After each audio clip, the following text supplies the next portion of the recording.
जय हिंद दोस्तों, वंदे मातरम। बहुत लेट नाइट का ये वीडियो हो रहा है, मैं जानता हूं, लेकिन क्या बताऊं आपको, एडवांस बुकिंग के आंकड़े अभी भी मतलब कंसोलिडेट होते होते सामने क्लियर नहीं आ पाए हैं। प्लस डे वन का जो कलेक्शन है वो भी अभी तक पूरा फाइनल तो आया नहीं है। अभी जो मैंने लास्ट अपडेटेड कलेक्शन जो देखा है वो भी रात को 10 साढ़े 10 बजे तक का ही है। तो ऐसे में डेटा कंसोलिडेट होकर आ नहीं रहा था, बस इसीलिए वीडियो डालने में थोड़ा सा लेट हो गया है। बाकी काल की अगर आप लोगों ने देख ली है तो सबसे पहले तो कमेंट सेक्शन में जाकर बताइए कि आपको कैसी लगी। और अगर आपको मेरे ये कलेक्शन वाली वीडियोस पसंद हैं, रिव्यू पसंद हैं, मेरे वीडियोस पसंद हैं, तो भाई प्लीज़ शेयर ज़रूर कर दीजिए। इस वीडियो में हम लोग बात करने वाले हैं काल की मूवी के डे वन का जो एडवांस बुकिंग कलेक्शन रहा उसकी डे वन का जो कलेक्शन रह सकता है उसके बारे में भी बात करेंगे। सबसे पहले जरा चलते हैं और बात करते हैं कुछ और मूवीज के बारे में कि भाई किन मूवीज का कैसा क्या प्रदर्शन रहा था अपने अपने समय में। तो यहाँ पर अगर मैं बात करूं सबसे पहले biggest opening day advance booking के बारे में, तो जो टॉप 5 मूवीज हैं उसकी अगर हम लोग बात करें तो इनमें कहीं ना कहीं सिर्फ और सिर्फ प्रभास ही प्रभास दिखाई देता है। सबसे पहले नंबर पर है बाहुबली 2, जिसने कि 100 करोड़ से भी ज्यादा की एडवांस बुकिंग करी थी। दूसरे नंबर पर आती है केजीएफ की चैप्टर 2, जिसने कि 80 करोड़ रुपीस की एडवांस बुकिंग करी थी। तीसरे नंबर पर है आरआरआर 58 करोड़ के साथ में। चौथे नंबर पर आई है काल की 51 करोड़ के साथ में, और उसके बाद सालार 49 करोड़ के साथ। मतलब प्रभास इसमें भी अनडिस्प्यूटेड किंग है। 5 में से 3 मूवीज यहाँ पर प्रभास की हैं। और एक और चीज यहाँ पर गौर फरमाने वाली यह है कि इन 5 मूवीज में से टॉप 5 हाईएस्ट एडवांस बुकिंग करने वाली जो मूवीज है पहले दिन की, उन मूवीज में एक भी बॉलीवुड की मूवी नहीं, एक भी मूवी नहीं। 3 मूवीज तो अकेले प्रभास की हैं। खैर छोड़ो। तो यहाँ पर ये सिनेरियो बना, तो एक वो रिकॉर्ड जो कि हम उम्मीद कर रहे थे कि यार आरआरआर का रिकॉर्ड तोड़ देगी ये फिल्म, शायद वो तो नहीं टूट पाएगा ओपनिंग डे पर। लेकिन एक बात तय हो चुकी है कि प्रभास की इस मूवी को जिस तरह के पॉजिटिव रिस्पॉन्सेज मिले हैं, उन रिस्पॉन्सेज को देखते हुए ये बात श्योर है कि आने वाला जो ये वीकेंड है, मतलब फ्राइडे सैटरडे संडे का जो पूरा वीकेंड पड़ेगा, इस वीकेंड पर ये मूवी बहुत ताबड़तोड़ कमाई करने वाली है। एंड स्पेशली सैटरडे और संडे को तो मैं बिल्कुल ध्यान रखना चाहूंगा कि ये मूवी कैसा कलेक्शन निकालती है, क्योंकि एक बहुत ही अलग ही तरह का इसने माहौल यहाँ पर क्रिएट कर दिया है। एंड ट्रस्ट मी, जब इस तरह का कलेक्शन कोई मूवी निकालती है तो उसके रिव्यूज बहुत ज्यादा मैटर करते हैं, ये कैसे आ रहे हैं। हमने कई बार ऐसी मूवीज देखी हैं जिनके के ऊपर काफी पैसा खर्च किया जाता है। मतलब हम आदि पुरुष का एग्जांपल ले सकते हैं कि पैसा बहुत खर्च किया गया था, 600 करोड़ रुपए खर्च कर दिए गए थे, बट इवेंचुअली लोगों को मूवी पसंद नहीं आई और लोगों ने उस मूवी को सिरे से नकार दिया। अब वो तो प्रभास की ताकत है कि आदि पुरुष जैसी मूवी भी एक अच्छा खासा कलेक्शन करके चली गई। वरना अगर हम लोग कहानी के रिस्पेक्ट में बात करें तो मूवी में कहानी मतलब नाम मात्र की भी नहीं थी। ऐसा लग रहा था कि किसी डायबिटिक पेशेंट को बिना चाय की शक्कर बिना शक्कर की चाय बनाकर पिला दी, कुछ ऐसी हालत थी उस मूवी की। खैर, आदि पुरुष के सदमे से अब धीरे धीरे हम बाहर आ चुके हैं, क्योंकि कल की देखने के बाद में एक बात पक्की हो चुकी है कि इसमें भाई प्रभास का कमबैक जो है वो हो चुका है। प्रभास जो कि पिछली काफी मूवी से स्ट्रगल करते हुए नजर आ रहे थे, पब्लिक उनके रोल्स के ऊपर, उनके किरदारों के ऊपर सवाल उठा रही थी, वो सारी बातें अब कहीं ना कहीं पीछे छूटती हुई नजर आ रही हैं।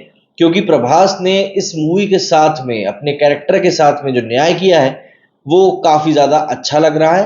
एंड ऐसा लग रहा है कि प्रभास ने फाइनली वो काम किया है जिस काम के लिए शायद अब उनकी पहचान पैन इंडिया लेवल पर बन चुकी है। जिस तरह का मैग्नम ओपस इस मूवी में बताया गया है वो वाकई में थिएटर के लिए ही बना हुआ है। आप अमिताभ बच्चन के किरदार को भी इस मूवी में इग्नोर नहीं कर सकते। अश्वत्थामा के रूप में उन्होंने बहुत शानदार काम किया है।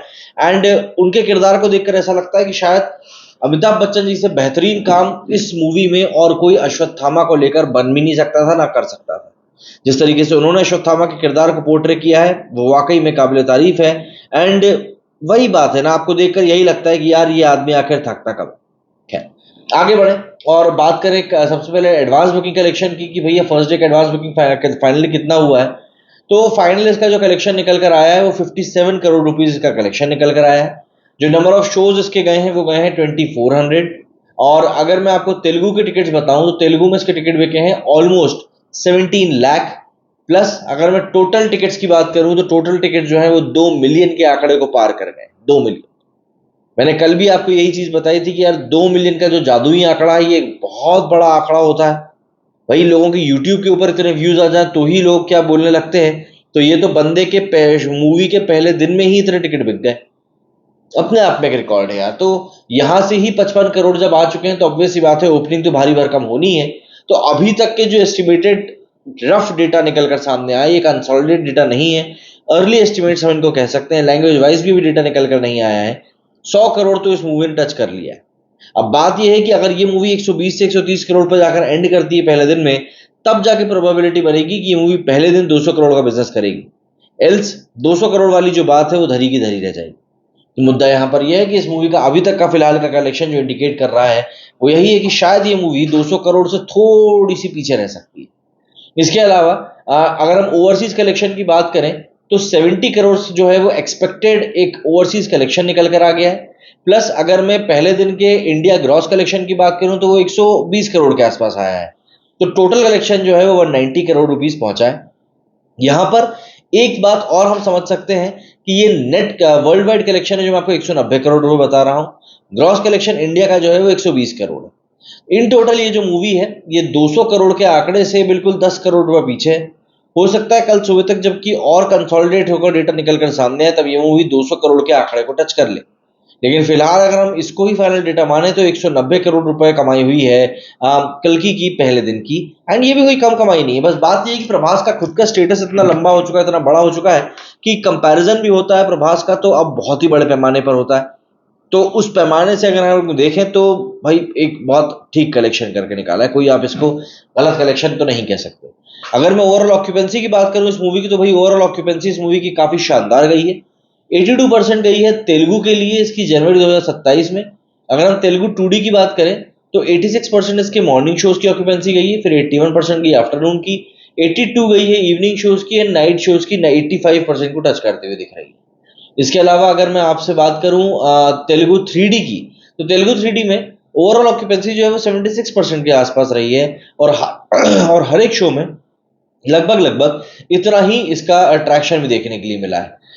मैं हिंदी की बात करना चाहूंगा आप लोगों से कि यार हिंदी में कैसा क्या हुआ है। तो हिंदी 2D की अगर बात करूं तो ऑक्यूपेंसी कंपेरेटिवली कम रही।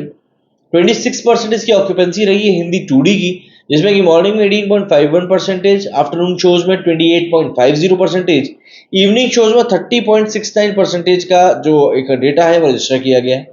वहीं अगर बात करें हिंदी 3D की तो यहाँ पर भी एक बहुत बड़ा ड्रास्टिक चेंज तो नहीं दिखा, बट हम ये कह सकते हैं कि जहां पर हमको 2D में 25% का मिला था तो यहाँ पर 35% का हमको ऑक्यूपेंसी मिला है। हालांकि अब इंग्लिश में जो लोग देखना पसंद करते हैं उनके लिए थोड़ी सी कठिनाई जरूर थी, बट हाँ 3D में देखने वालों के लिए जो ऑक्यूपेंसी थी वो करीब 35% की गई है। तो आप ये नहीं कह सकते कि मूवी को लेकर भैया थिएटर खाली पड़े हुए थे। एंड जिस तरह का मैंने आपको बताया ना, जिस तरह के रिव्यूज इस मूवी के निकल कर सामने आ रहे हैं, वर्ल्ड ऑफ माउथ पब्लिसिटी इस मूवी का होना तय है। जैसे कि अगर मैं देख कर आया हूं तो भैया मैं अपने दो दोस्तों को ऑलरेडी बोलूंगा कि यार जब भी देखने के लिए जाओ भाई साथ में लेकर चलो। तो सीधी सी बात है काल्की के साथ में भी काफी एक्सपेक्टेशंस हैं, काफी इसके साथ होने वाली अच्छी चीजें हैं। तो देखते हैं अब क्या कुछ होता है। आपका क्या कहना है इस बारे में कमेंट करके जरूर बताइएगा। मेरे स्टूडियो फिलहाल इतना ही। जय हिंद जय भारत।